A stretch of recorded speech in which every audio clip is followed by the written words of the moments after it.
There you go. Now it's time for a man who needs no introduction. Hey, Chet Chit Chat with a lobotomy spoons. And I want to tell you, the Bears was one of the finest second halves against the 2-18 this reporter or even that reporter has ever seen. In the end, the $18 million quarterback was better than the $5 million one, kind of. The Bears, as the song says, still suck. Even when they win, okay, I know what you're saying. The Bears have a path to the playoffs even more secure than undocumented immigrants have one to citizenship. Because anything can happen on a Thursday, and the Bears play the next 2 Thursdays, and maybe Tony Romo will be exhausted by the second one.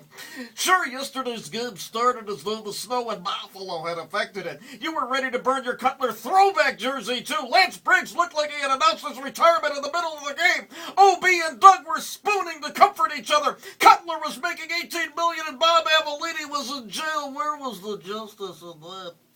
Swallow.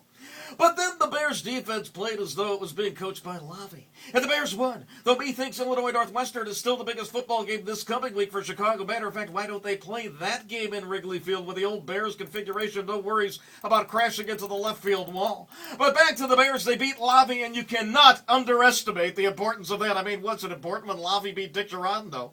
Was it important when Wani beat Girondo? Wake me up when George Hallis comes back and the Bears beat him. There is nothing sweeter than back-to-back 21-13 victories over, let's see, a team whose star player has been benched for the season, though I believe 5 out of 6 of the mothers of Adrian Peterson's children say he's a good dad.